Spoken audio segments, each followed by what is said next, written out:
தேர்தல் சுற்றுப்பயணம் அது தோல்வி அடைந்து இருக்கிறது என்பது அவர்கள் கட்சிக்காரர்களே பேசிக் கொள்கிறார்கள்.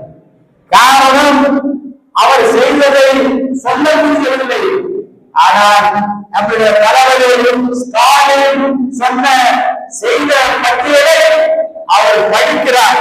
எல்லா திட்டங்களும் படித்துவிட்டு எனவேதான் ஸ்டாலின் மீண்டும் தொடர வேண்டும் என்று சொல்லுகிறார்கள்.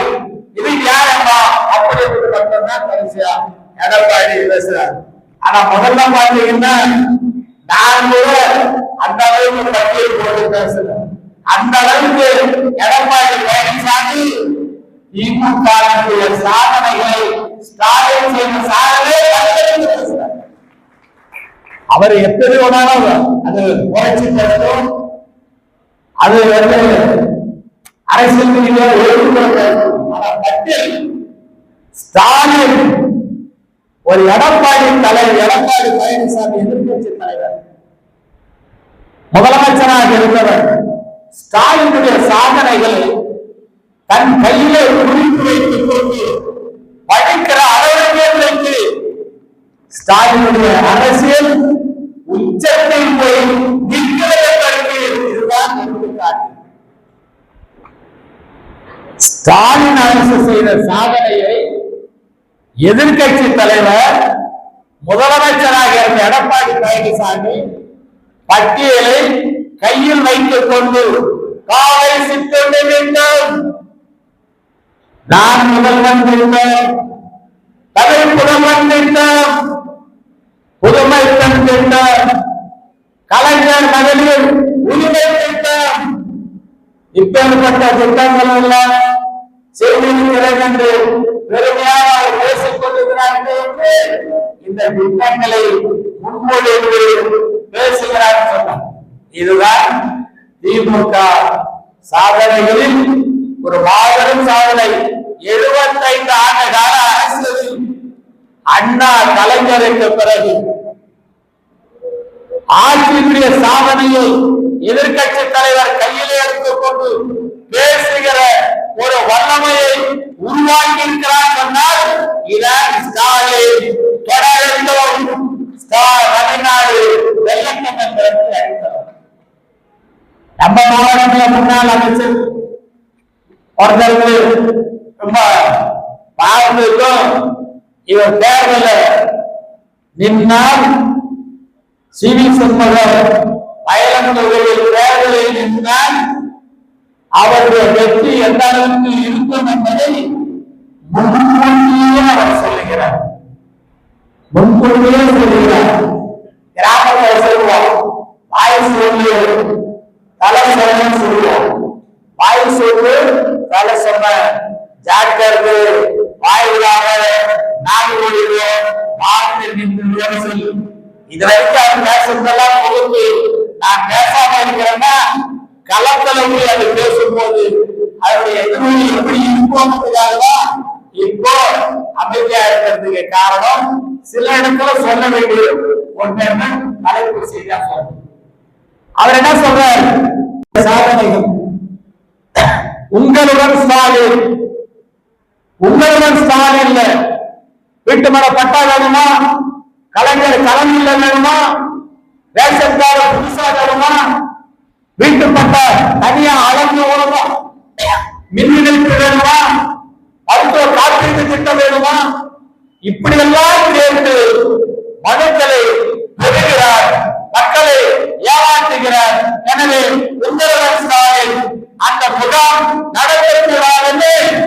ஒரு அறிவாளி நீதிமன்றத்தில் போனான்னு சொன்னா அவங்க அப்பா வைக்கல இவனும் வைக்கல, இந்த அறிவாளி நீதிமன்றத்தில் போனாங்க. நீதிபதி என்ன சொன்னார், இதை சொல்ல கூடாது, ஒரு அரசாங்கம் மக்களுடைய தேவைகளை கேட்டு பெறுவதற்காக ஒரு வாய்ப்பை உங்களுடன் ஸ்டாலின் அந்த திட்டத்தை வைத்திருக்கிறார்கள்.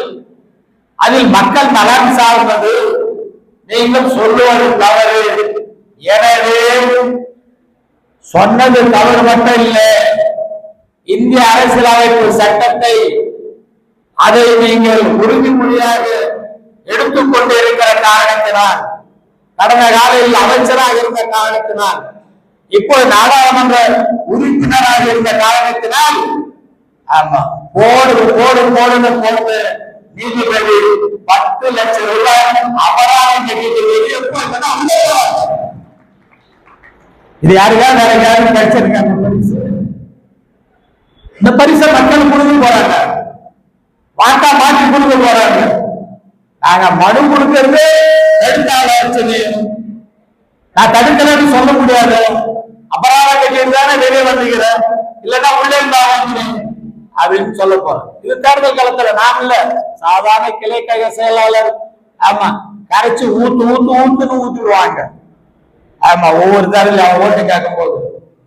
அதே மாதிரி இப்போ நேற்றைக்கு ஒரு செய்தி பார்த்தேன். ஆமா ஸ்டாலின் உங்கள் கனவு என்ன சொல்லுங்கள் அப்படின்னு. உங்கள் கனவு என்ன அப்படின்னு கேட்க சொன்னார். ஒரு முதலமைச்சர் சொல்றார், என்னால் முடிந்த திட்டங்களை நான் செய்திருக்கிறேன், இதையும் கடந்து உங்கள் கனவு என்னன்னு சொல்லுங்கள். எதிர்காலத்திலே ஆட்சி அமைந்தவுடன் 2.0 அந்த திட்டங்களை செயல்படுத்தி கொடுப்பேன் என்று கலைஞருடைய மகன் உறுதியளிக்கிறார். இதுல இவருக்கு என்ன கோபம்? 1000 ரூபாய் கொடுக்க முடியாத எடப்பாடி பழனிசாமி சொன்னார்ல, 1000 ரூபாய் கொடுக்க முடியாது நான் கொடுக்கிறேன் அப்படின்னு சொல்ற இல்ல, சொல்றதுக்கு உரிமைக்கு சொல்லிட்டு போகும். உங்கள் கனவு என்னன்னு நம்ம முதலமைச்சர் கேட்கிறார். செய்தவர், சொன்னவர், செயல்படுத்தினவர் மீண்டும் என்ன தேவைன்னு கேட்கிறார். அதுல என்ன தப்பு? உடனே ஒரு பெரிய அறிவாளி, ஆமா ஒரு அறிவாளி நினைச்சு வார்த்தை உருவாகிறாரு பாருங்க. கனவு என்னது இவ்வளவு வெளிப்படத்தன்மையோடு மக்கள் சொல்லுகிறார்கள். இவரு என்ன சொல்றாருன்னா, தனக்கே உரிய அந்த பாகையில லஞ்ச என்ன சாப்பிட்டாலும் அதான் வியாபாரம், இட்லி சாப்பிட்டா இட்லி வியாபாரம், அது மாதிரி என்ன சாப்பிட்டா அதான் வியாபாரம்.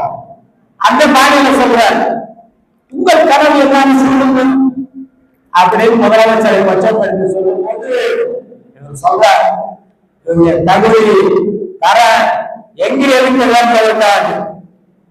ஆமா தன்னை பெற்ற தாய் ஒரு பெண் என்று கூட நினைத்து பார்க்காமல், தனக்கு வாழ்க்கை பற்றி இருக்கிற மனைவி ஒரு பெண் என்று கூட நினைச்சு பார்க்காம, தனக்கு பிறந்து இருக்கிற குழந்தை மகள் ஒரு பெண் என்று கூட நினைச்சு பார்க்காம, என் கடன் என்ன தெரியுமா? யாரு வேணும்னு கேட்டாரு? அதாவது இப்ப பெண்கள் கைக்கு தாராள கொடுக்குறாங்க. ஆமா யார் பேர் சொன்னாரு? லட்சக்கணக்கான பேர் கொடுக்குறாங்க. ஆமா பெண்கள் எல்லாம் அங்கங்க சேர்ந்து. ஆமா இப்பேற்பட்ட ஒரு கேவலமான உன்னுடைய தேர்தல் கலவரம் எப்படி இருக்குன்னா, நீ கேட்ட பாரு, இதுதான் திருப்பி திருப்பி கொடுப்பாங்க. உன் மனைவி, உன் தாய், உன் மகன் கட்சி பாடுமாடே பாட மாட்டாங்க.